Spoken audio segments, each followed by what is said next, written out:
ഇച്ചിരി വഴുവഴുപ്പുള്ള ഒരു ടെക്സ്ചർ ഒക്കെ ആയതുകൊണ്ട് ചില ആൾക്കാർക്കെങ്കിലും ഇഷ്ടമില്ലാത്തൊരു വെജിറ്റബിൾ ആയിരിക്കും വെണ്ടയ്ക്ക എന്ന് പറയുന്നത്. എന്നാൽ വെണ്ടയ്ക്ക യൂസ് ചെയ്തിട്ടുണ്ടാക്കുന്ന ഡിഷ് ഇഷ്ടമുള്ള ഒരുപാട് ആൾക്കാരും ഉണ്ടായിരിക്കും. സാമ്പാറിലൊക്കെ നമുക്ക് മെയിൻ ആയിട്ടുള്ള ആളാണ് ആര്? വെണ്ടയ്ക്ക, അല്ലെ? വെണ്ടയ്ക്ക നമ്മൾ കഴിക്കുന്നത് ആരോഗ്യത്തിന് വളരെ നല്ലതാണെന്നാണ് പറയപ്പെടുന്നത്. പക്ഷേ ചിലതിന്റെ കൂടെ വെണ്ടയ്ക്ക ഉപയോഗിക്കുമ്പോൾ അത് ആരോഗ്യത്തിന് ഹാനികരാവും പറയുന്നുണ്ട്. അതിൽ ഒന്നാമത്തെ ആളാണ് പാവയ്ക്ക. പാവയ്ക്കയുടെ രുചി കയ്പുള്ളതും വെണ്ടയ്ക്ക ചെറുതായി ഒട്ടിപ്പിടിക്കുന്നതുമാണ്. ഇവ ഒന്നിച്ച് കഴിക്കുകയോ മിക്സ് ചെയ്തിട്ട് ഏതെങ്കിലും വിഭവം തയ്യാറാക്കുകയോ ചെയ്താൽ ദഹനം തകരാറിലാകും. അതിന്റെ കാരണം എന്താന്ന് വെച്ചാൽ ആയുർവേദം അനുസരിച്ച് കയ്പേറിയ പച്ചക്കറികൾ വളരെ ചൂടുള്ളതാണ്, അതേസമയം വെണ്ടയ്ക്ക തണുത്ത സ്വഭാവമുള്ളതാണ്. പിന്നെ പറയപ്പെടുന്നത് വെണ്ടയ്ക്ക് റാഡിഷും കൂടി ഒന്നിച്ച് കഴിച്ചിട്ടുണ്ടെങ്കിൽ കുറച്ച് ആരോഗ്യ പ്രശ്നം ഉണ്ടാവുന്നതാണ്. ഇതിന് കാരണം ഇവ രണ്ടിന്റെയും pH അളവ് പരസ്പരം വിപരീതമായി കണക്കാക്കപ്പെടുന്നു.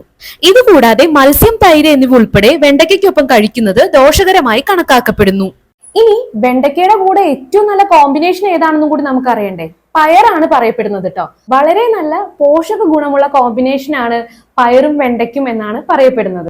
അപ്പോ ഇത്തരം വീഡിയോസ് നിങ്ങൾക്ക് കാണാൻ ഇഷ്ടമുണ്ടെങ്കിൽ ഈ ചാനൽ ഒന്ന് സപ്പോർട്ട് ചെയ്യണം കേട്ടോ.